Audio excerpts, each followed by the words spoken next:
smo se slovenski čebelarji seveda odločili, da tudi vam podarimo en tak čebelnjak, ki ga ima papež, pa ki je v OZN, pa ki je po številnih državah. Ta čebelnjak je tam v kvotu zraven praščakov.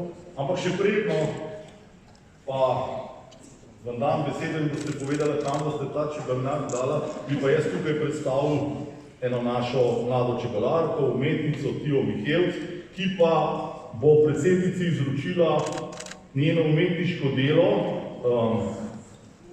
umetnino v obliki portreta Antona Janše, ker je danes 250 let spomina in ker je po Janševem rojstnem dnevu svetovni dan čebel in ker ukvarjamo ponovno mednarodno šolo Antona Janše, mislim, da je to neka simbolika in pa seveda neka vzpodbuda tudi mladi ti, da nadaljuješ čebelarstvom in pa tudi svojim umetniškim delom. Tako da, Tija, jaz predlagam, da predsednici to sliko tudi izročiš. Jaz pa še enkrat čebeljak, spoštovana predsednica, je zahvalil in tu za promocijo čebelarstva v majhnosti.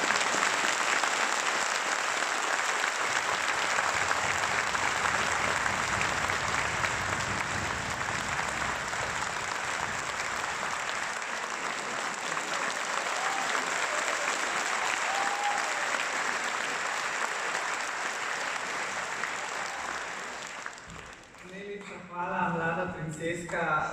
Prelepo je tole. Ne vem, če se vidi nadaleč, da to je s takih nekih kamenčkov narejeno. Res lepo. Hvala.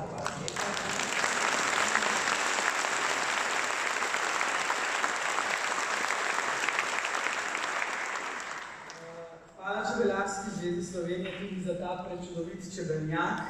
Moja ekipa se že pogovarja, da bi na našli nekje mesto na Brdu pri Kranju, kamor prihajajo državniki na obisk in jaz upam, da bo našo častno mesto in da se bodo čebelice hitro vselile vam. Hvala lepa.